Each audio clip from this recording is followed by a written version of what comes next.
नमस्कार। हमारी economic survey की जो सीरीज़ है, उसमें हम अंतिम टॉपिक की तरफ आ गए हैं। इकोनॉमिक सर्वे में 11th नंबर का जो टॉपिक है, वो सतत विकास गोल्स करके है, SDG, sustainable development goals.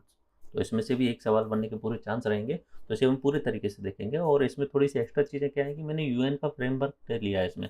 Actually में सतत विकास गोल्स जो हैं, वो यूनाइटेड नेशंस के द्वारा डिज़ाइन किए जाते हैं। अब बोले भाई साहब, ये यूनाइटेड नेशंस क्या है? तो यूनाइटेड नेशंस एक ऐसी संस्था बनाई गई थी द्वितीय विश्व युद्ध के बाद में, जो पूरे विश्व का प्रतिनिधित्व कर सके।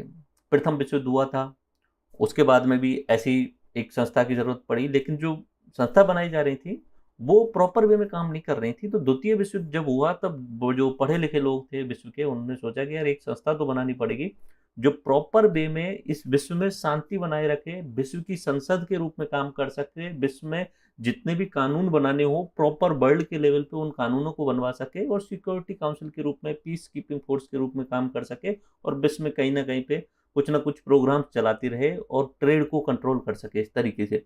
तो एक संस्था बनाई गई, उस संस्था का नाम था यूनाइटेड नेशंस। तो पहले हम यूनाइटेड नेशंस का ओवरव्यू देखते हैं, फिर उसके बाद में सन 2000 में इस यूनाइटेड नेशंस संस्था ने मिलियन डेवलपमेंट गोल्स बनाए थे। मतलब यूनाइटेड नेशन जो संस्था बनी थी, बन तो 1945 में गई थी, फिर धीरे धीरे काम कर रही थी, अलग इसके ऑर्गन्स थे और संगठन थे, वो काम कर रहे थे अलग अलग। 1992 में रियो डी जेनेरियो का सम्मेलन हुआ था, जिसे हम वर्ल्ड अर्थ समिट भी कहते हैं। फिर उसी समय उन्होंने एजेंडा तैयार किया कि आने वाले टाइम पे हमें एक ऐसा प्लान बनाना है जो सभी सरकारों को उस प्लान को बना के देना है, और वो सरकारें जो हैं वो उसे इम्प्लीमेंट करने की कोशिश करें। तो सन 2000 में वो लेकर के आए थे properly million development goal. Million का मतलब होता है सहस्त्राब्दी। जब 1000 साल पूरे हो जाते हैं तो एक तरीके से वहां पे मिलियन बोल देते हैं उसमें। तो 2000 में नई सदी शुरू हो रही थी, तो इसलिए सहस्त्राब्दी डेवलपमेंट यानी विकास गोल्स ये लेकर के आ गए थे, और ये उन सभी देशों के लिए थे जो उस यूनाइटेड नेशंस के सदस्य हैं, उनके लिए ये सब नियम थे। तो सस्टेनेबल डेवलपमेंट गोल, मिलियन डेवलपमेंट गोल लेके आए थे।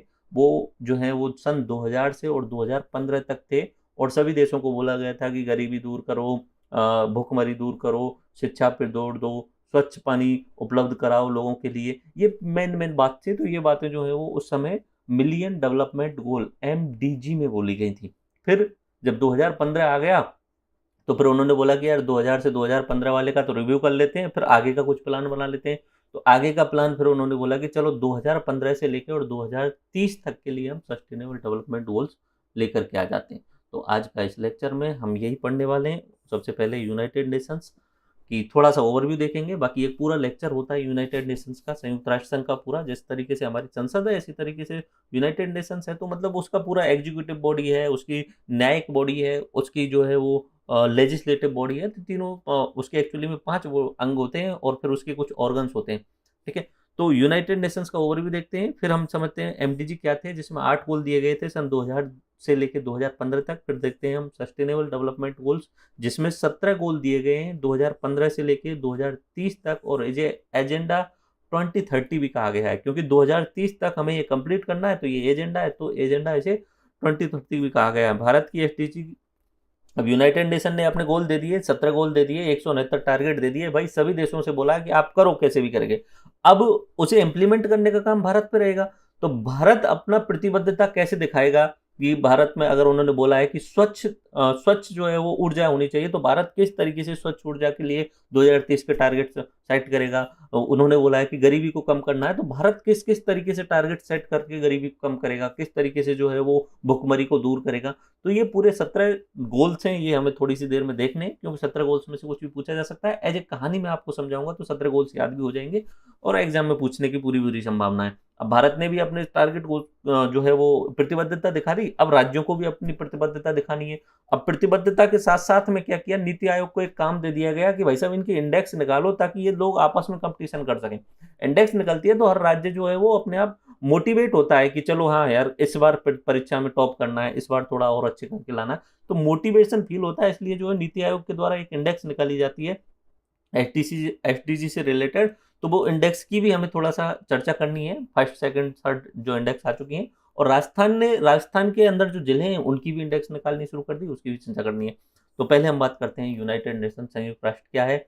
ये एक सरकारों की सरकार है, जैसे भारत, पाकिस्तान, बांग्लादेश, अमेरिका, ब्रिटेन, ये सब देश है ना, इनके अंदर खुद की तो सरकार है, लेकिन इन सभी सरकारों के ऊपर भी एक सरकार होनी चाहिए, ताकि ये देश लड़े नहीं एक दूसरे से। ये देश जो है वो भविष्य के लिए काम करें, स्वच्छ ऊर्जा के लिए काम करें, देशों के अंतर्गत जो है वो तानाशाही नहीं रहे, लोकतंत्र अच्छे तरीके से लागू हो। इस तरीके से बहुत सारी चीजें हैं जो उसको ध्यान में रखते हुए द्वितीय विश्व युद्ध के बाद में यूनाइटेड नेशंस की जो है वो शुरुआत की गई थी। तो इसे आप बोल सकते हो सरकारों की सरकार, यानी इंटर गवर्नमेंटल ऑर्गेनाइजेशन।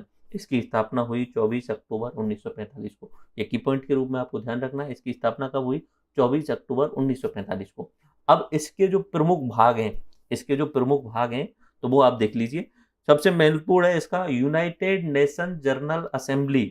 जैसे हमारे इंडिया की संसद है ना, जो कानून बनाने का काम करती है, ऐसे ही पूरे विश्व के कानून कौन बनाएगा? तो वो बनाएगा यूनाइटेड नेशन जनरल असेंबली। मतलब समुद्र से रिलेटेड कानून बनाने हो, स्पेस से रिलेटेड कानून बनाने हो, उसके अलावा ट्रेड से रिलेटेड कानून बनाने हो, तो कौन बनाएगा? United nation general assembly. जब भी आप मोदी जी को न्यूयॉर्क जाते हैं और उनका भाषण देखते हैं, तो वो यूनाइटेड नेशन जनरल असेंबली में ही बोल के आते हैं। देखा होगा आपने, 4-5 बार देख लिया होगा, सभी देश जाकर के वहां बोलते हैं। और अभी कुछ दिनों पहले आपने जो है वहाँ पे इंडियन जो एम्बेसडर हैं स्नेहा दुबे का भी वो स्पीच देखा होगा, जिसमें वो पाकिस्तान के जो प्रधानमंत्री का स्पीच था उसे काउंटर कर रही थी, और उसमें कश्मीर को इंटीग्रल पार्ट ऑफ इंडिया बता रही थी। तो United Nations of general assembly ये जो है, ये है पूरे विश्व की संसद, ठीक है। और यहीं पे यूनाइटेड नेशन जनरल असेंबली ने सन 2000 में मिलियन डेवलपमेंट गोल्स को डिसाइड किया था, सहस्त्राब्दी लक्ष्य डिसाइड किए थे, ठीक है। फिर उसके बाद में यूनाइटेड नेशंस जनरल असेंबली 2015 में लेके आती है सस्टेनेबल डेवलपमेंट गोल्स, जो 193 देशों ने उस पर सिग्नेचर किए और उन्होंने बोला कि हम इन गोल्स पे काम करेंगे। कहानी समझ में आई? यूनाइटेड नेशन जनरल असेंबली जो सबसे बड़ा विश्व की संसद है, उसने पहले तो सन 2000 में मिलियन डेवलपमेंट गोल्स लेकर के आए थे, ठीक है। और उसके 15 साल तक पूरे करने थे। बहुत सारे देशों ने ट्राई किया, अच्छा भी किया, बहुत सारे देश जो है वो प्रॉपर वे में काम नहीं कर पाए, तो मिलियन डेवलपमेंट गोल उतना सक्सेस नहीं हो पाया। तो फिर सन 2012 में जब यूनाइटेड नेशंस की रियो डी जेनेरियो में सबमिट हुआ था, तो उस समय उन्होंने कहा कि अब चलो 12-15 तक तो कंप्लीट हो जाएगा, अब उसके बाद क्या करना है? तो बोले अभी से प्लान बनाना शुरू करो, 2015 से लेके और 2030 तक का प्लान बनाएंगे हम। बोले ठीक है, तो ऐसा करो 2015 खत्म होते ही 1 जनवरी से लागू करवा दो, 1 जनवरी 2016 से लागू करवा दो नए क्या सस्टेनेबल डेवलपमेंट गोल। तो उसमें क्या दिए? 17 गोल दिए, 169 टारगेट दिए। अब यूएन की बात चल रही है, तो पहले यूएन को देख लेते हैं। यूनाइटेड नेशंस की संसद मैंने बात कर ली। अब दूसरा होता है यहाँ पे यूनाइटेड नेशन सेक्रेटरी जनरल होता है, सचिव। जिस तरीके से सचिवालय होता है ना हमारे संसद के, मतलब जो प्रधानमंत्री होते हैं, तो प्रधानमंत्री के रूप में ही इसे मान लीजिए। ये दोनों मिलके एक दूसरे के साथ में काम करते हैं, सचिवालय और सिक्योरिटी काउंसिल। सिक्योरिटी काउंसिल होती है ये सुरक्षा परिषद जिसे बोलेंगे। तो जो आप सुनते हो कि 5 देशों को वीटो का अधिकार मिला हुआ है, वो किस में मिला हुआ है? सिक्योरिटी काउंसिल में मिला हुआ है। 5 देशों के नाम आपको पता होगा, सबसे जो फेमस देश है यूएसए, यूके, फ्रांस, चीन और रूस। इन 5 को वीटो पावर मिला हुआ है सिक्योरिटी काउंसिल के अंतर्गत, ठीक है। और ये जो है वो स्पेशल पावर है। और यहाँ पे यूनाइटेड जो सिक्योरिटी काउंसिल है और ये यूएन सिक्योरिटी जनरल है, तो यहाँ पे 5 तो परमानेंट रहते हैं और 10 जो है वो हर 2 साल में चेंज होने वाले जो होते हैं वो सदस्य इसमें जोड़े जाते हैं। तो कुल मिला के 15 सदस्य होते हैं। तो ये एक तरीके से क्या हो गई? ये एक तरीके से जो क्रियान्वयन करने वाली संस्था है। हमारे यहाँ जैसे सरकार होती है ना, तो ये हो गई सरकार, हो गई पूरे विश्व की सरकार, ऐसे बोल सकते हो आप, ठीक है। लेकिन उतना प्रॉपर वे में काम नहीं करती है, तो आपको पता है। उसके बाद में जो है वो न्यायालय चाहिए। मैंने अभी हमेशा समझाया है कि जो लोकतंत्र के 3 स्तंभ होते हैं, पहले तो आपको चाहिए व्यवस्थापिका, कानून बनाए। उसके बाद में चाहिए कार्यपालिका, तो कार्यपालिका ये दोनों मिलकर कर रही हैं, यूएन सेक्रेटरी जनरल और यूएन सिक्योरिटी काउंसिल। फिर उसके बाद में बोला जाएगा कि न्यायालय, न्यायपालिका। तो न्यायपालिका जो है वो है इंटरनेशनल कोर्ट ऑफ जस्टिस, जिसका जो हेडक्वार्टर है वो हेग बियाना में है। आपने सुना ही होगा, निश्चित सुना होगा, हेग बियाना में जिसका जो है वो हेडक्वार्टर है। उसके अलावा भी कुछ और संगठन है, like economic and social council है, आर्थिक एवं सामाजिक परिषद है। उसके अलावा इंटरनेशनल क्रिमिनल कोर्ट भी है, लेकिन इस पर ध्यान नहीं देना है। बट आप 3 चीज ध्यान रखना, यूनाइटेड नेशंस की व्यवस्थापिका UNGA, United National General Assembly, जिसके द्वारा जो है वो 2000 में एमडीजी दिए गए और 2015 में एसडीजी दिए गए। फिर उसके बाद में कार्यपालिका, जिसमें दोनों को शामिल कर सकते हो, यूएन सेक्रेटरी जनरल और सिक्योरिटी काउंसिल। उसके बाद में न्यायपालिका, इंटरनेशनल कोर्ट ऑफ जस्टिस, ये हुए। उसके अलावा इसके बहुत सारे अंग भी हैं, जैसे सरकार बना देती है ना नीति आयोग, और उस तरीके से बहुत सारे जो संविधान में नहीं लिखे हुए हैं अलग से बना देती है, ऐसे ही यहाँ पे इसके बहुत सारे ऑर्गन्स हैं, like UNDP, United Nation development programme, UNHCR, ये जो है वो रिफ्यूजीज से रिलेटेड है। अपना higher commission on refuge, UN higher commission on refugee, ये है। यूनिसेफ, आपने एजुकेशन से रिलेटेड सुना ही होगा। उसके अलावा UNEP, United Nations environment programme, इसकी कुछ एजेंसियां हैं जो देखरेख करती हैं, like FAO, FAO in the sense food agriculture organisation. UNESCO, आपने बहुत बार सुना ही होगा कि यूनेस्को धरोहर में से शामिल किया गया है। तो United Nation education science and cultural organisation है, ये तीनों को मिला के। ई का मतलब हुआ एजुकेशन, एस का मतलब हुआ साइंस, एंड सी का मतलब हुआ कल्चरल। एजुकेशन शिक्षा, विज्ञान एवं सांस्कृतिक एक संगठन है। WHO, ये पिछले 2 साल से सबसे ज्यादा फेमस है कोविड आने के कारण। वर्ल्ड हेल्थ ऑर्गेनाइजेशन, उसके बाद में WTO, ये व्यापार को देखता है, वर्ल्ड ट्रेड ऑर्गेनाइजेशन। तो ये तो इसके ऑर्गन्स और एजेंसी हैं, ये मैंने एक्स्ट्रा बताए हैं एक्चुअली में। ये जो है वो अपने जो इकोनॉमिक सर्वे उसमें नहीं है, लेकिन आपको ध्यान रखना है, यहाँ पे क्या ध्यान रखना है, यूनाइटेड नेशंस की जनरल असेंबली, ये विश्व की संसद है। यूनाइटेड सेक्रेटरी काउंसिल और सिक्योरिटी काउंसिल जो है वो कार्यपालिका है। और इंटरनेशनल कोर्ट ऑफ जस्टिस, ये इसका जो हेडक्वार्टर है वो हेग वियना में।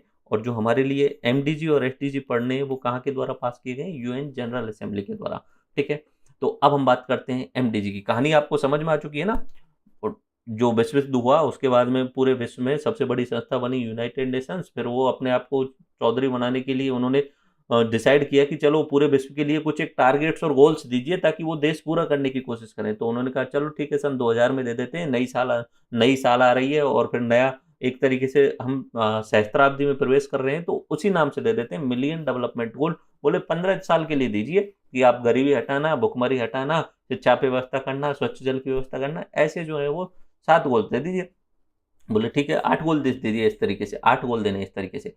तो ये हुआ था मिलियन डेवलपमेंट गोल जो है वो सन 2000 से 2015 में, जिनमें प्रमुख हैं गरीबी उन्मूलन, भुखमरी निवारण, बीमारी नियंत्रण, शिक्षा की पहुंच, ये प्रमुख हैं इसमें। ओके, तो ये जो थे वो किस में शामिल थे, एमडीजी में थे। तो ये तो बात गई। अब मैंने आती है बात एसडीजी की, जो इस बार जो है वो इकोनॉमिक सर्वे में फोकस किया है। सस्टेनेबल डेवलपमेंट गोल, धारणीय विकास लक्ष्य। ये एजेंडा 2030 के नाम से भी जाना जाता है, क्योंकि इसे 2015 से लेकर 2030 तक कंप्लीट करना है। तो अब एजेंडा जो है वो 2030 तक कंप्लीट करना है। एक्चुअली में 2015 में सितंबर में यूनाइटेड नेशन जनरल असेंबली की जो मीटिंग हुई थी, उसमें एक जो है वो एजेंडा प्रस्तुत किया गया था, और एजेंडा का नाम था transforming our world sustainable development goal for 2030। तो इसे एसडीजी भी बोल सकते हो, या इसे जो है वो हम क्या बोल सकते हैं, इसे हम बोल सकते हैं एजेंडा 2030। ठीक है, तो ये लागू कब से हुए, 1 जनवरी 2016 से। मीटिंग कब हुई थी, सितंबर 2015 में, ध्यान रखना है। और इसका प्रिंसिपल है कि ये इसे 5P पे आधारित करो, 5P पे, पी एक्रोनिम के रूप में यूज की गई। बोले क्या, people, planet, prosperity, peace and partnership. इसे 5P पे जो है वो कॉन्सेप्ट करो। लोगों पे ध्यान दिलवाओ, इस पृथ्वी यानी इस ग्रह पे ध्यान दिलवाओ, लोगों की समृद्धि यानी प्रॉस्पेरिटी पे ध्यान दिलवाओ, पूरे इस पृथ्वी की शांति पे ध्यान दिलवाओ, और लास्टली आप सभी लोगों को और सभी देशों को जो है वो एक दूसरे के साथ में इन लक्ष्यों को प्राप्त करने के लिए पार्टनरशिप भी करवाओ। ये इसके 5P के सिद्धांत थे। एग्जाम में पूछा जाएगा 5P के सिद्धांत में निम्न में से कौन सा नहीं है, तो आप ये 5 याद होने चाहिए। पहला प्यूपिल, दूसरा वो प्लेनेट, तीसरा वो प्रॉस्पेरिटी, चौथा हुआ पीस, और 5वां हुआ पार्टनरशिप। दोबारा से बोलेंगे, pupil, planet, prosperity, peace and partnership. Pupil मतलब लोग, प्लेनेट मतलब हमारा पृथ्वी ग्रह, ठीक है, तीसरा हुआ प्रॉस्पेरिटी, प्रॉस्पेरिटी यानी समृद्धि, चौथा हुआ पीस, पीस यानी शांति, और 5वां हुआ पार्टनरशिप यानी सभी देशों की साझेदारी इन गोल्स को और इन टारगेट्स को प्राप्त करने के लिए। तो इसमें कुल मिला के 17 गोल दिए गए थे, 17 सस्टेनेबल डेवलपमेंट गोल दिए गए थे, और 169 टारगेट दिए गए। गोल क्या होता है, एक बड़ी अप्रोच होती है।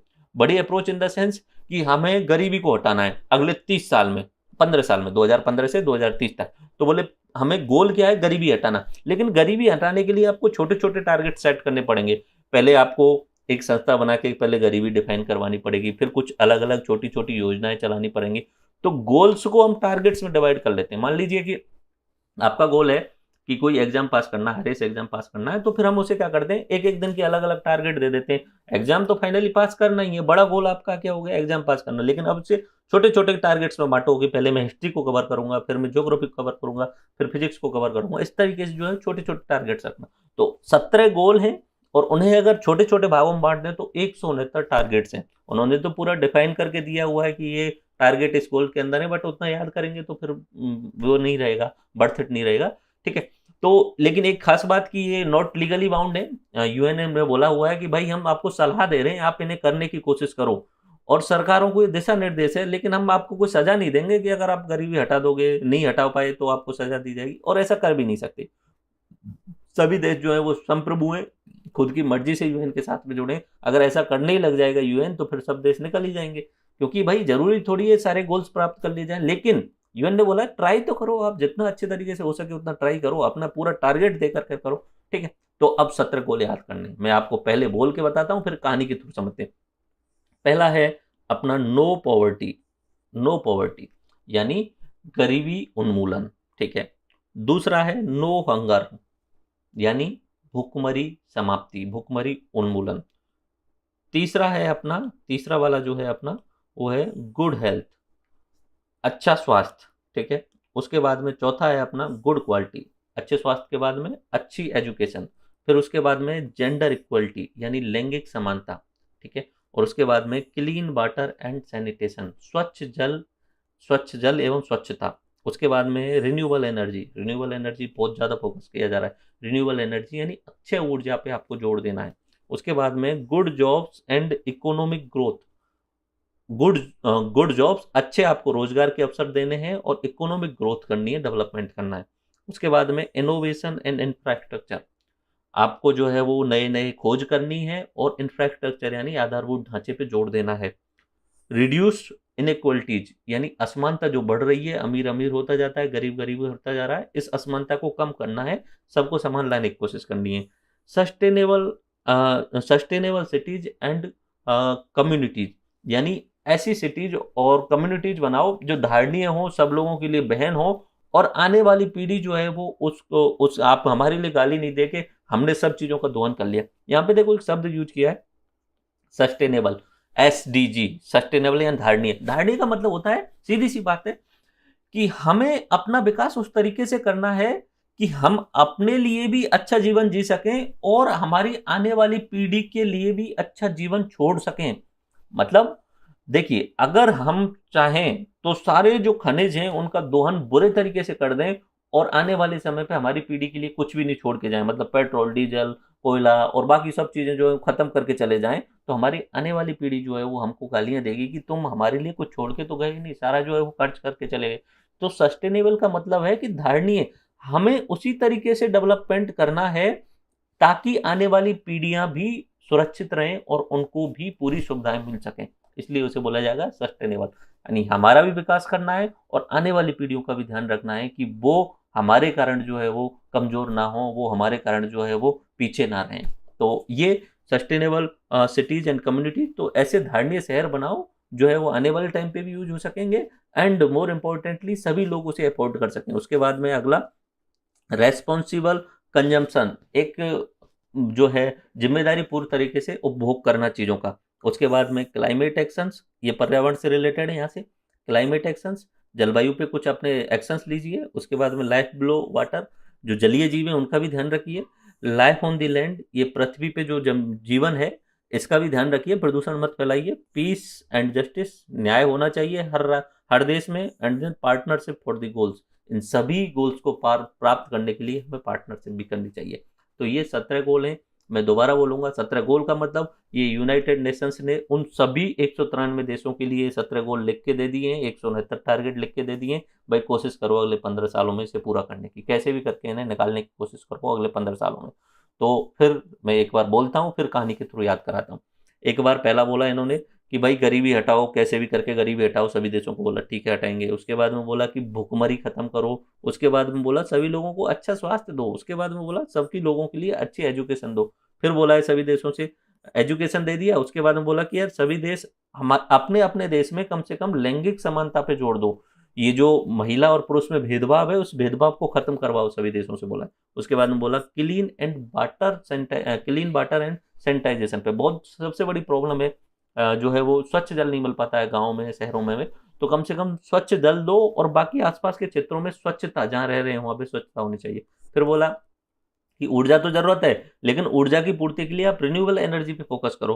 फिर बोला कि भाई सब लोगों के लिए रोजगार दिलवाने की कोशिश करो और इकोनॉमिक ग्रोथ करवाओ। उसके बाद बोला इनोवेशन करो, इनोवेशन करने के बाद इंफ्रास्ट्रक्चर भी डेवलप करवाओ। फिर बोला रिक्वायर्ड जो अपनी रिड्यूस इनइक्वलिटी, जो असमानता जब हो रही है, अमीर अमीर हो रहा है गरीब गरीब हो रहा है, इसे कम करो, सभी देशों से ये बोला है। उसके बाद बोला सिटीज धारणीय बनाओ। उसके बाद बोला कि सभी जो उपभोग की वस्तुएं उनका उपभोग जिम्मेदारी पूर्ण तरीके से करो ताकि आने वाली पीढ़ियों के लिए भी बच जाए।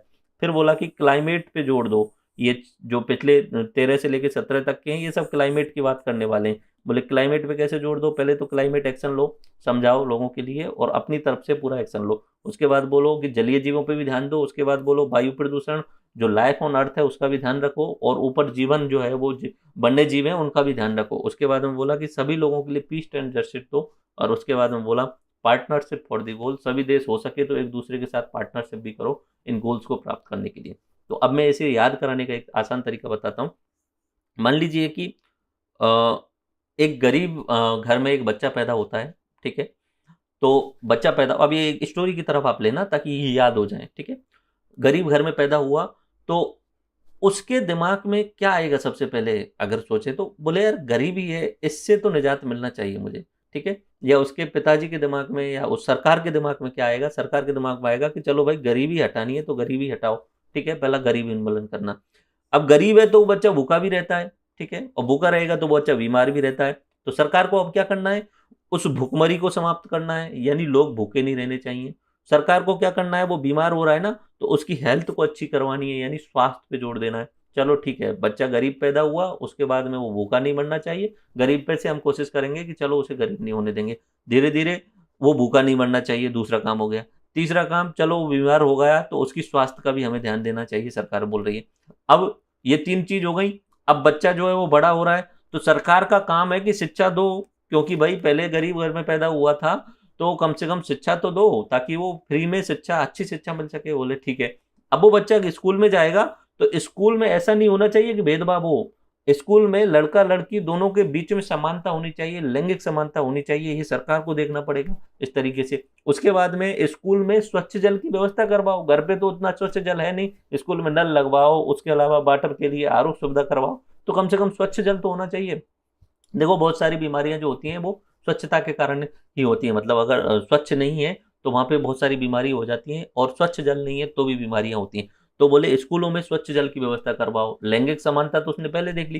फिर बोले कि स्कूल में यार बिजली की व्यवस्था होनी चाहिए तो सोलर एनर्जी वाली स्वच्छ ऊर्जा लगवा दो स्कूलों में। फिर अब स्कूल कंप्लीट कर लिया, अब बोले भाई साहब सरकार का कोशिश रहनी चाहिए कि अब इस बच्चे को रोजगार मिलना चाहिए, इस बच्चे को रोजगार मिलना चाहिए और रोजगार मिलके इकोनॉमिक डेवलपमेंट होगा। बोले हाँ ये बात तो सही है। तो बोले रोजगार तो मिल जाएगा लेकिन उससे पहले थोड़ा बहुत इंफ्रास्ट्रक्चर भी डेवलप कर लो, साथ साथ में रोजगार के साथ साथ में सड़कों और इनका विकास करो ताकि और भी लोगों को रोजगार मिले।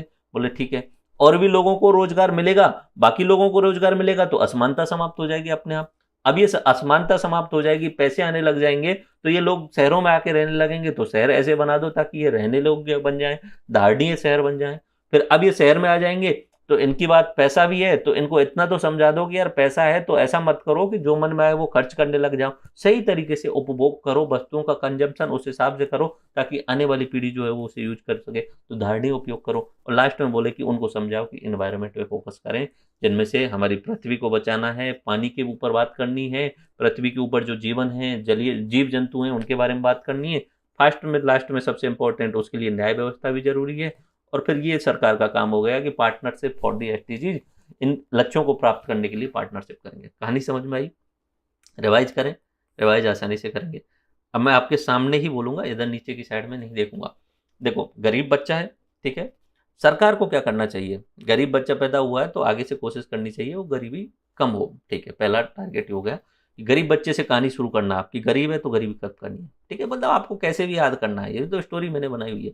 दूसरा, गरीब है तो वो भूखा रहेगा, सीधी सी बात है, तो सरकार को कोशिश करनी है कि वो भूखा नहीं रहे, और भूखा इसलिए वो बीमार होता है, ठीक है, इसलिए सरकार को कोशिश करनी है कि उसकी हेल्थ की सिस्टम जो है वो व्यवस्था अच्छी हो जाए, सरकारी हॉस्पिटलों में अच्छी व्यवस्था हो जाए। तीन चीज हुई, गरीबी खत्म करनी, बहुत सारी योजनाएं चला दो। भूखा रह रहा है इसलिए बहुत सारी योजनाएं चला दो जिनके द्वारा भोजन मिल जाए, जैसे कि आपको पता ही होगा इंदिरा जो रसोई योजना है उसके तहत जो है अम्मा रसोई योजना, बहुत सारी योजना है, मिड डे मील जो स्कूलों में दिया है, भूखा नहीं रहना चाहिए। तीसरा, हेल्थ पे जोड़ दो उनके पे, भाई पैसा है नहीं उसके पास में तो कम से कम सरकारी हॉस्पिटल में उसके लिए फ्री इलाज होना चाहिए, दवाएं फ्री मिलनी चाहिए, आयुष्मान भारत जैसी योजनाओं में उसे पंजीकरण करा लेना चाहिए ताकि उसको इंश्योरेंस हो जाए। बोले ठीक है, तीन चीज हो गई, और गरीब नहीं रहेगा, भूखा नहीं रहेगा, और हेल्थ की उसकी अच्छी व्यवस्था करवा दी है सरकार, ठीक है। अब बोलो कि बच्चा बड़ा हो रहा है, 5-6 साल का हुआ, अब उसे शिक्षा चाहिए, शिक्षा चाहिए तो वो पैसा प्राइवेट स्कूल में पढ़ा नहीं सकता, तो सरकार से बोलो सरकार अच्छे अच्छे सरकारी स्कूल बनाए। तो बोले अगला टारगेट क्या रखेंगे, अगला गोल क्या रखेंगे, बोले शिक्षा होनी चाहिए सब तक पहुंच में। बोले ठीक है। उसके बाद में अब शिक्षा के लिए जाए तो स्कूल में ऐसा भी होना चाहिए कि लड़का लड़की बराबर होने चाहिए, वहां पे अगर लड़का लड़की में भेदभाव हो गया तो जिंदगी भर वो असमानता मान के चलेगा। बोले स्कूल में ही आप लैंगिक समानता सिखा दो बच्चे के लिए। बोले ठीक है। स्कूल में ही स्वच्छ जल की व्यवस्था कर दो, नल लगवा दो पानी की व्यवस्था। बोले ठीक है। स्कूल में ही आप ऊपर सोलर जो है प्लेट लगा के स्कूल में जो है वो अच्छी ऊर्जा की व्यवस्था करवा दो, यानी सोलर ऊर्जा यानी स्वच्छ ऊर्जा की व्यवस्था करवा दो। बिल्कुल सही हो गए। बोले अब यहाँ पे क्या काम हो गए, दोबारा देखिए, बच्चा गरीब नहीं रहा, भूखा नहीं रहा, हेल्थ की अच्छी व्यवस्था हो गई, तीन तो ये शुरू वाले काम हो गए। जब स्कूल में गया तो शिक्षा मिल रही है, लैंगिक समानता हो रही है, उसके बाद में स्वच्छ जल मिल रहा है, और चौथा स्वच्छ ऊर्जा मिल रही है। चलो ये चार काम वहां तक स्कूल के हो गए। अब स्कूल से निकलने के बाद में बोले रोजगार दिलवाओ, रोजगार दिलवाओ, साथ साथ में आसपास के एरिया में इंफ्रास्ट्रक्चर डेवलप करवाओ ताकि बाकी लोगों को भी रोजगार मिलेगा।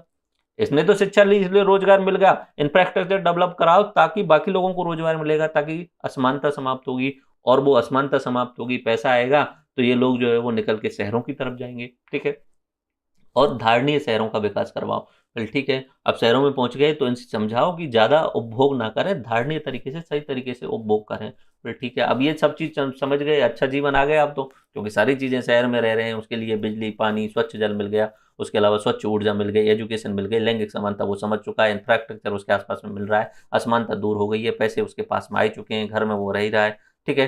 तो अब उसको थोड़ा बहुत एक्स्ट्रा चीजों का भी ज्ञान दो, वो एनवायरमेंट से रिलेटेड दो। बोले कि भाई साहब ये हमारी पृथ्वी, इसकी बच्चा भी हमें करनी है तो इसके लिए ज्ञान दो उसे। बोले ये हमारे जलीय जीव हैं, इनको भी आपको ही बचाना है तो इसके लिए भी ज्ञान दो, ठीक है। ये ऊपर जो जीव जंतु आप देख रहे हैं, बाकी गाय, उसके अलावा कुत्ते वगैरह, ये सब इनको भी आपको ही बचाना है तो इसके लिए भी आप इनको ज्ञान दो, ठीक है। उसके अलावा दो इंपॉर्टेंट लास्ट के काम है, ये तो आपको पता है, हर व्यक्ति के लिए जीवन में न्याय जरूरी होता है तो न्याय की व्यवस्था सरकार करके देगी, ठीक है। उसके अलावा पार्टनरशिप फॉर एसडीजी, ये जो गोल्स हैं इनके लिए पार्टनरशिप भी करवाओ। बोले ठीक है। डन। अब बात करते हैं कि यूएन ने 70 गोल दे दिए और 169 टारगेट दे दिए। अब हमारे भारत ने क्या कोशिश की इनकी प्राप्ति के लिए, ठीक है। तो भारत में एमओएसपीआई को जो है वो इसके मॉनिटरिंग के लिए जो है वो प्रॉपरली नोडल एजेंसी बना दिया, और साथ साथ में नीति आयोग को भी दिशा निर्देश दे दिए गए थे, ठीक है, कि आप इनका जो है वो इम्प्लीमेंटेशन कराओ इन 17 गोल्स का, ठीक है। मॉनिटरिंग और इम्प्लीमेंटेशन और साथ साथ में मैपिंग करो। तो दो इंपॉर्टेंट है एजेंसी के नाम याद रखने, एमओएसपीआई एंड नीति आयोग। एमओएसपीआई को आपको ध्यान रखना है, नेशनल इंडेक्स फ्रेमवर्क बना के दो, ठीक है। एमओएसपीआई जो है वो नेशनल इंडेक्स फ्रेमवर्क बना के देगी, और नीति आयोग क्या कर रहा है कि इन के क्रियान्वयन करवा रहा है इन गोल्स को प्राप्त करने के लिए, और थिंक टैंक के रूप में यूज कर रहा है, और एसडीजी इंडेक्स देकर रहा है, एसडीजी सस्टेनेबल डेवलपमेंट गोल की इंडेक्स दे रहा है, और विभिन्न योजनाओं की एसडीजी के आधार पर मैपिंग कर रहा है कि ये योजनाएं जो हैं वो एसडीजी को कितना प्राप्त करने में हमारे लिए सहयोग कर रही हैं, ये मैपिंग कर रहा है, ठीक है। तो दो का नाम याद रखना है, एमओएसपीआई जो कि क्या कर रहा है, नेशनल इंडेक्स फ्रेमवर्क बना के तैयार करके दे रहा है, और फिर वो फाइनली एसडीजी का इंडेक्स निकाल के कौन दे रहा है, नीति आयोग, साथ साथ में वो मैपिंग भी कर रहा है। बोले ठीक है। उसके बाद में अब जो रैंकिंग आएगी वो डिसाइड की जाएगी, और उससे जो राज्य हैं वो कंपटीशन करेंगे। तो एसडीजी की रैंकिंग जो आई, एसडीजी इंडेक्स 101, ये दिसंबर 2018 में जारी की गई थी। इसमें 13 गोल्स को लिया गया था, 4 गोल्स छोड़ दिए गए थे राज्यों के लिए, ये राज्यों के लिए रैंकिंग है, ठीक है।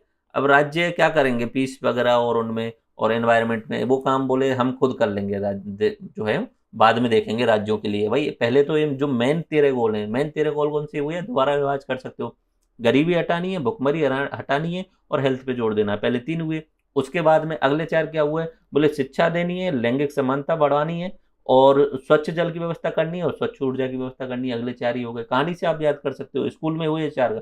उसके बाद में अगले क्या करने हैं, उसके बाद में उसे रोजगार देना है, इंफ्रास्ट्रक्चर डेवलप करवाना है, ये जो भेदभाव है इसको दूर करना है और शहरों में जो है वो धारणीय शहरों का विकास करना है। ठीक है, ये जो है वो अगले 4 हो गए।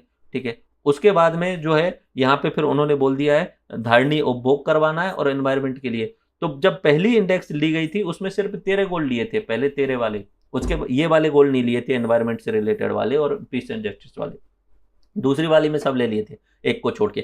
तो यहाँ पे पहली इंडेक्स जारी की गई थी दिसंबर 2018 में और इसमें 13 गोल्स और 62 संकेतकों का उपयोग किया गया था, उन इंडिकेटर्स को लिया गया था, 62 इंडिकेटर्स को यूज किया गया था। तो उन्होंने सभी राज्यों को 4 सीरीज में बांटा, क्या, अचीवर, फ्रंट रनर, परफॉर्मर और एस्पिरेंट।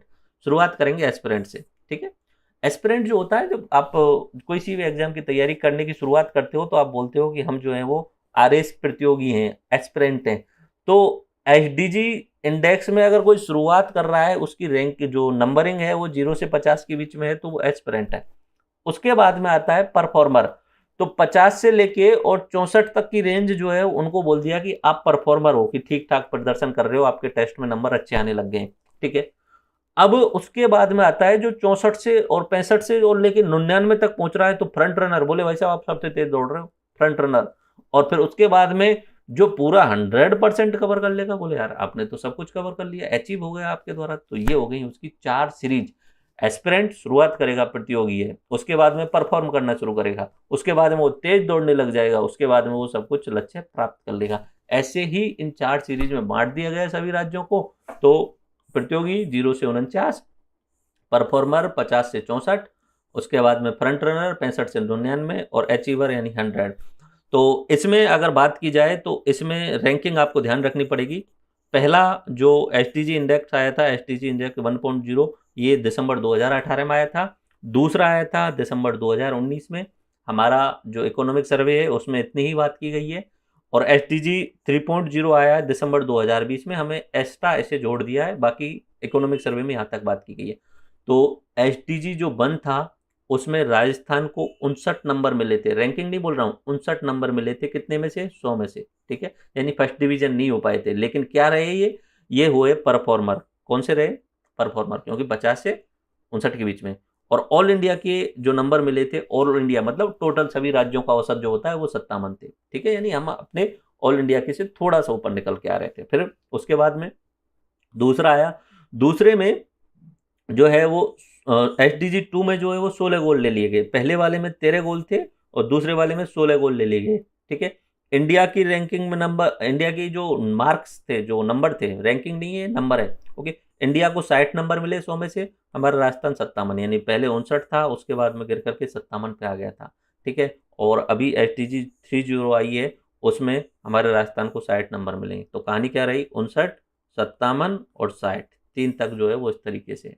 ओके, ये राजस्थान की कहानी है, 59, 57 और 60, इस तरीके से तीनों इंडेक्स में रहे। और इसमें अगर पूछ ले तो टॉप पे कौन रहा, तो तीनों बार में टॉप पे केरल रहा है, तीनों बार टॉप पे केरल रहा है और लास्ट में बिहार रहा है। ठीक है, ये ध्यान रख लेना। उसके अलावा यूटीज में चंडीगढ़ टॉप पे रहा है, यूटीज पे ध्यान नहीं दें तो कोई दिक्कत नहीं, केरल का आप ध्यान रख लें। ओके, तो आपको कहानी समझ में आई। कहानी क्या समझ में आई कि हमारे भारत में इन जो सस्टेनेबल डेवलपमेंट गोल हैं इनको प्राप्त करने के लिए क्या प्रतिबद्धता दिखाई गई है। तो हमारे भारत में 2 प्रमुख एजेंसी ली गई हैं। एक तो ली गई है ministry of static and programme implementation, इसके द्वारा नेशनल इंडेक्स फ्रेमवर्क बनाया जाता है। और नीति आयोग ये क्रियान्वयन करवाता है, इन सभी प्रमुख योजनाओं के क्रियान्वयन में योग देता है और साथ साथ में एसडीजी की इंडेक्स जारी करता है। तो पहली जो इंडेक्स आई थी उसमें 13 गोल लिए थे, 62 संकेतक लिए थे, 4 भागों में बांट दिया कि भाई एस्पिरेंट, परफॉर्मर और फ्रंट रनर और अचीवर। बोले ठीक है, राजस्थान के नंबर कितने आए, 100 में से 59 आए थे। दूसरे वाले में राजस्थान के नंबर कितने आए, 57। दूसरे वाले में 13 की जगह 16 गोल ले लिए थे, लास्ट वाला गोल छोड़ दिया गया था। पार्टनरशिप, पार्टनरशिप तो देश करेंगे अपने आप। ठीक है, तो दूसरे वाले में 16 के ले लिए थे, और यहाँ पे जो है वो टॉप पे केरल और लास्ट में जो है वो बिहार रहा था, और SDG 3 जो है उसमें राजस्थान के 60 नंबर आए। ठीक है, NIF क्या है? नेशनल इंडिकेटर फ्रेमवर्क है।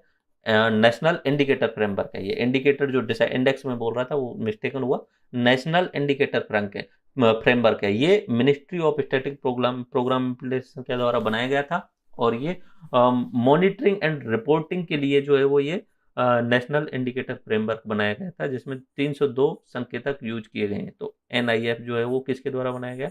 MOSPI के द्वारा।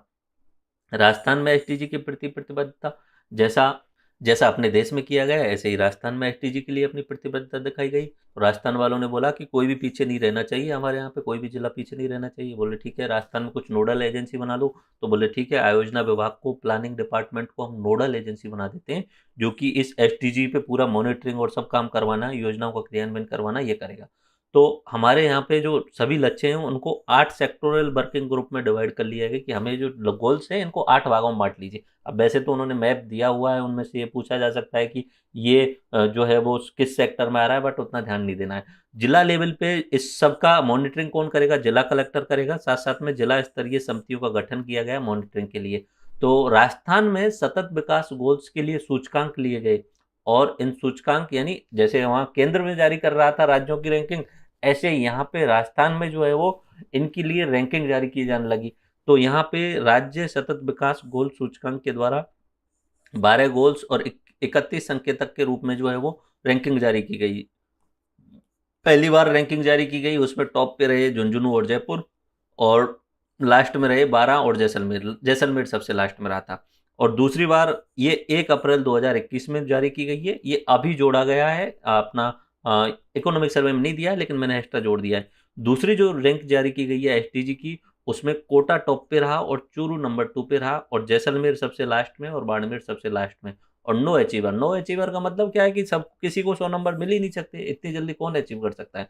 ठीक है, और कुछ खास बात देखें तो पंचायतों में भी अपनी रैंकिंग जारी कर दी, और गोविंदगढ़ पंचायत समिति है उसने अपनी ग्राम पंचायतों की रैंकिंग जारी करी है। नाम याद रख लेना, ठीक है, याद हो जाए तो ठीक है, नहीं तो कोई दिक्कत नहीं है। ये मैप आप देख लीजिए, इस मैप से आप कुछ चीज़ें रिवाइज कर सकते हैं। वो रिवाइज किस तरीके से कि यहाँ पे ये आप देखिए कि एस्पिरेंट का 0 से 49 वाला, ठीक है, परफॉर्मर 50-64, फ्रंट रनर और अचीवर, इस तरीके की सीरीज है।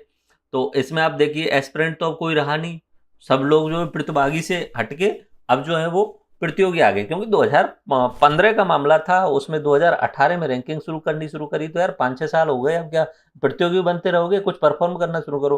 तो बोले ठीक है, परफॉर्म करेंगे।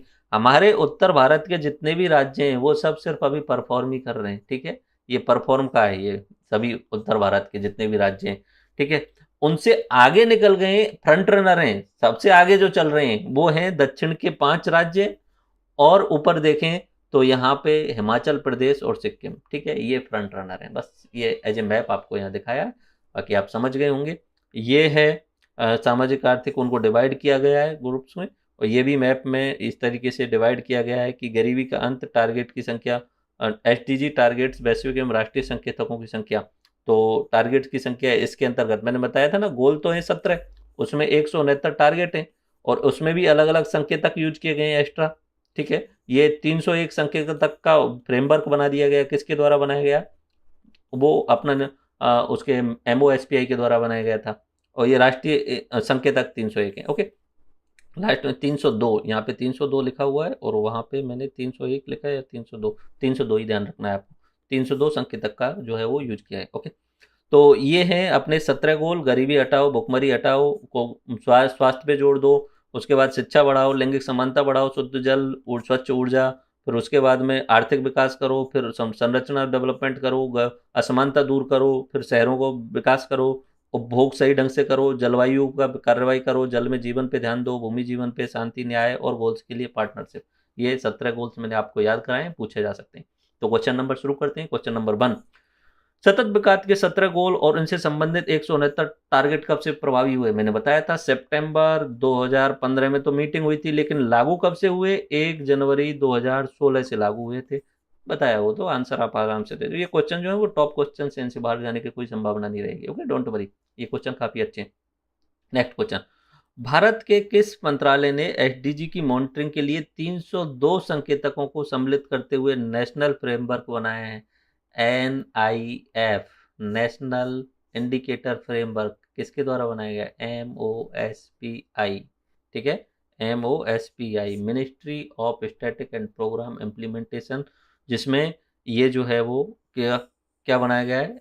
एनआईएफ, नेशनल इंडिकेटर फ्रेमवर्क, जिसमें 302 जो है वो संकेतक यूज करें। ओके, और केंद्र के वहां पे 247 संकेतक दिए गए थे, वैश्विक संकेतक, वो ध्यान नहीं रखना है आपको। ओके, वो डाटा याद नहीं रखना है, क्वेश्चन वाला डाटा जरूर याद रखना है। ओके, निम्नलिखित में से एसडीजी गोल्स में से कौन सा नहीं है? क्या न्याय वाली व्यवस्था मैंने बताई थी? बोले हाँ था, 17-16 में नंबर पे न्याय वाली बताई। गरीबी, सबसे पहले नंबर पे गरीबी बताया था। भुखमरी समाप्त करना, बोले हाँ ये भी बताया था दूसरे नंबर पे। मिड डे मील बताया था मैंने 17 गोल्स में? नहीं बताया था आपको, तो मिड डे मील जो है वो अपने एसडीजी गोल्स में नहीं है। ठीक है, तो ये भुखमरी समाप्त करने में आता है, लेकिन वहां पे लिखा थोड़ी है कि मिड डे मील आप यूज करो। ठीक है, तो एसडीजी में नहीं है ये। 17 जो है वो तो आपको बता दिए वही है। ये थोड़ा सा टफ क्वेश्चन है कि निम्नलिखित वित्तीय वर्ष 2020-21 के अनुसार एसडीजी के संबंध में असुमिलित युग में, तो यहाँ बोला है गरीबी के अंत से रिलेटेड कितने टारगेट्स हैं? देखो मैंने बताया था कि 17 गोल्स हैं। गोल्स और टारगेट में मैंने अंतर बिल्कुल बता दिया था, आपको ध्यान हो तो। 17 गोल्स मैंने आपको बताए थे, 17 गोल्स हैं और उन्हें 169 टारगेट्स में डिवाइड किया है। ठीक है, देखिए 169 टारगेट्स में डिवाइड किया है। अब यहाँ देखना, याद करने होंगे ये, अगर याद कर सको तो ठीक है, नहीं तो कोई नहीं। गरीबी के लिए 7 टारगेट हैं। ठीक है, यहाँ क्या 7 लिखा हुआ है, तो गरीबी के लिए 7 टारगेट लिखे हुए हैं। लैंगिक समानता के लिए 9 है, और स्वास्थ्य कल्याण के लिए 13 हैं, और जल के लिए यहाँ 20 लिखे हैं, लेकिन 20 गलत है और 8 हैं। तो इसने बोला है कि कौन सा असुमिलित है, तो असुमिलित ये हो गया, क्योंकि इसमें 20 लिखा है तो 8 है एक्चुअली में। नहीं याद रख सकते, कोई दिक्कत नहीं है, मत रखिए, ऐसा कुछ नहीं। यहाँ वित्तीय वर्ष 2020 में इंडेक्स में राज्यों और केंद्र सरकार के लिए किन श्रेणियों में बांटा गया है? अचीवर, फ्रंट रनर, परफॉर्मर और एस्पिरेंट, कौन कौन सी श्रेणी है इनमें से? अचीवर की वाली श्रेणी को बांटा गया है, बोले हाँ लिया गया। फ्रंट रनर को लिया गया, एस्पिरेंट को लिया। 4 श्रेणी बताई थी, बोले उपयुक्त चारों ही है। ठीक है, आपको ध्यान आ गए होंगे कौन कौन सी है। एसडीजी इंडिया इंडेक्स के संदर्भ में सूची 1 और सूची 2 को मिलाइए। तो ये थोड़ा सा आप ध्यान रखें तो रख लें, लेकिन मैं इस क्वेश्चन को आपको रिकमेंड नहीं करूंगा, इतना सारा डाटा याद कौन याद कर पाएगा। ओके, नेक्स्ट क्वेश्चन की तरफ बढ़ते हैं। वित्तीय वर्ष 2020-21 के अनुसार सतत विकास गोल्स की प्रगति को मापने तथा राज्यों और केंद्रों के मध्य प्रतिस्पर्धा विकसित करने के उद्देश्य से नीति आयोग द्वारा अभी तक कितने एसडीजी इंडेक्स का संस्करण जारी किया जा चुका है? एक्चुअली में 2 था इकोनॉमिक सर्वे के अनुसार, लेकिन अभी मैंने बताया कि तीसरा भी आ चुका है। तीसरा भी आ चुका है, तो 3 मानेंगे इसका आंसर। और वैसे अब एग्जाम में पूछा जाए तो उसमें 3 का ऑप्शन है तो 3, और नहीं है तो फिर 2 पे आप टिक लगाइए। यहाँ पे 3 का ऑप्शन नहीं दिया तो 2 पे टिक लगाना होगा। ठीक है, इकोनॉमिक सर्वे में 2 तक की बात की गई है, क्योंकि अगला जो आया है वो अप्रैल 2021 में आया। इकोनॉमिक सर्वे जो आ जाता है हमारा फरवरी में ही आ जाता है। आर्थिक समीक्षा 2020-21 के अनुसार 2020 एसडीजी इंडेक्स 1.0 के संदर्भ में सत्य कथन बताइए। अपना जो एसडीजी इंडिया इंडेक्स था, जिसमें टॉप पे जो रहा था केरल रहा था, और अपने राजस्थान के नंबर वाली बात की थी मैंने आपको, 59, 57 और 60 का रेंज थी। कब हुआ राजी? पहली बात तो ये जारी कब हुई? दिसंबर 2000, बिल्कुल सही बात है। सूचकांक में केंद्रों को 13 गोल और 62 संकेतकों समूह मापता है, बिल्कुल सही बात है उसमें। ओके, इस रिपोर्ट के अनुसार राजस्थान में एसडीजी इंडिया इंडेक्स के समग्र स्कोर जो है वो राजस्थान को 59 मिला तथा परफॉर्मर श्रेणी में रखा गया, तथा अखिल भारतीय स्कोर 57 रहा, बिल्कुल सही बात है। एसडीजी 1 की बात कही है, बिल्कुल सही है। अब अगला एसडीजी 2 के बारे में असत्य कथन बताइए। तो यह संस्करण दिसंबर 2019 में हुआ, दिसंबर 2019 में आया। ठीक है, अगला वाला एसडीजी जो 30 है वो दिसंबर 2020 में आने की बजाय थोड़ा सा लेट आया। ओके, एंड यहाँ यह सूचकांक सभी राज्यों एवं केंद्र शासित प्रदेशों की प्रगति को 15 गोल, 15 नहीं, पहले वाले में 13 थे, दूसरे वाले में 16 गोल थे, एक ही को छोड़ा था, तो दूसरा वाला तो गलत है, तो आंसर हो जाएगा दूसरा। फिर भी तीसरा पढ़ लेते हैं। इसके अनुसार जो समग्र सूचकांक में 57 के साथ में हमारे राजस्थान के 57 था, पहले में 59 था, दूसरे में 57, तीसरे में 60। ओके, इस रिपोर्ट के अनुसार अखिल भारतीय 60 रहा, तो इसका आंसर हो गया बी। ओके, वित्तीय वर्ष 2020-21 के अनुसार इंडेक्स 2 में भारत और राजस्थान के समग्र सूचकांक स्कोर क्या रहा? ध्यान कर लीजिए आप थोड़ा सा। अपने राजस्थान का पहले में 59 था, दूसरे में 57 था, तीसरे में क्या था? 60 था। अब इंडिया का पहले में 57 था और दूसरे में 60 था। इसने बोला है भारत का और राजस्थान का, तो 60 और 57 का जहाँ योग होगा वहाँ देख लीजिए बस। ठीक है, ये हो गया। नेक्स्ट क्वेश्चन, राजस्थान में जो गोल्ड सूचकांक हैं उनके संदर्भ में असत्य कथन बताइए। तो इन्होंने बोला है कि अभी देखो ये डाटा है, ये काफी इंपॉर्टेंट, मतलब याद नहीं कर सकते इस चीज को। बोले टॉप कौन है उसका स्कोर बताइए। अब स्कोर 33 जिले हैं, सबका तो याद थोड़ी रख सकते हैं, लेकिन इस क्वेश्चन का आंसर आप दे सकते थे। मैं इसे याद करने के लिए नहीं बोलूंगा, अपने इकोनॉमिक सर्वे में पूरा के उन्होंने लिस्ट बना के दे रखी है सभी जिलों की कि इस जिले को इतने नंबर मिले। मैंने यहाँ पे डाला ही नहीं उस चीज को, याद ही नहीं कर सकते उसमें। मैंने आपको क्या बताया कि उसमें टॉप किसने किया था, उसमें टॉप किया था झुंझुनू ने। मैंने आपको बताया था यहाँ पे, अगर आप ध्यान दें तो मैंने उसमें आपको क्लियरली बताया हुआ है, टॉप उसमें किया है झुंझुनू ने और नंबर 2 पे रहा है जयपुर। और अभी 2 जो आया है उसमें कोटा ने और चूरू ने टॉप किया है, और लास्ट में कौन रहे, जैसलमेर और बारह रहे थे। ठीक है, तो अब यहाँ पे आप उस चीज को याद तो नहीं कर सकते, लेकिन इसका आंसर दे सकते हो कैसे। उन्होंने क्या घुमाया है, देखो इस चीज को देखिए, झुंझुनू टॉप पे है तो भी आपको स्कोर याद नहीं है, कोई दिक्कत नहीं। उसने पूछा असत्य कथन बताइए और आंसर आप दे सकते थे आराम से। जयपुर का उन्होंने झुंझुनू से सेकंड नंबर पे दिया, बिल्कुल सही है। 12 का चलो देखिए याद नहीं है, लेकिन कोटा का उन्होंने दिया 70.12। क्या जयपुर से और झुंझुनू से ज्यादा हो सकता है? जो लास्ट में है आदमी वो सब जयपुर झुंझुनू से ज्यादा कैसे हो सकता है? तो असत्य है ये, और ये आंसर जैसलमेर हो जाए। इसका आंसर दे सकते हो, ये ट्रिकी क्वेश्चन आसानी से आप सॉल्व कर सकते थे अगर आपको पता है कि टॉप कौन है और लास्ट कौन है। अगर जैसलमेर लास्ट है तो उसके नंबर 69 से ज्यादा कैसे आ जाएंगे? ठीक है, ये आपको क्वेश्चन ध्यान रखना था। क्वेश्चन नंबर 12 है, राष्ट्रीय फ्रेमवर्क राष्ट्रीय संकेतक फ्रेमवर्क NIF के क्रम में आर्थिक एवं सांख्यिकी निर्देशालय MOSPI द्वारा राजस्थान SDG रिपोर्ट 2020 कब जारी की गई? तो ये थोड़ा सा ध्यान रख लेना, जनवरी 2020 में राजस्थान के लिए SDG रिपोर्ट जारी की गई थी NIF के आधार पे MOSPI के। तो ये डाटा ही है, वो इकोनॉमिक सर्वे में क्लियरली लिखा है, तो ये थोड़ा सा डेट याद रख लेना। जनवरी 2020 में राजस्थान के लिए रिपोर्ट जारी करी थी MOSPI ने NIF फ्रेमवर्क के आधार पर जनवरी 2020 में। तो इस तरीके से हमारा ये लेक्चर कंप्लीट होता है। मैंने यूनाइटेड नेशंस के ऊपर फ्रेमवर्क की बात की, जिसमें यूनाइटेड नेशन जो जनरल असेंबली है उसने 2000 में MDG दिए थे जिसमें 8 गोल थे। 2015 में SDG दिए जिसमें 17 गोल और 169 टारगेट थे। उसके लिए अपने इंडिया में इम्प्लीमेंटेशन के लिए 2 प्रमुख एजेंसी रही, MOSPI जो कि NIF बनाता है, नेशनल इंडिकेटर फ्रेमवर्क बनाता है, और दूसरा अपना क्रियान्वयन के लिए नीति आयोग। नीति आयोग क्या करता है, इनका क्रियान्वयन करवा रहा है योजनाओं का, और उनके लिए इंडेक्स जारी कर रहा है। इंडेक्स आई इंडेक्स 10, उसमें 13 गोल्स पे ध्यान दिया गया, लास्ट के 4 को छोड़ दिया, 13 गोल्स पे ध्यान दिया गया। और फिर उसमें टॉप पे केरल रहा, लास्ट में बिहार रहा। क्या रहा?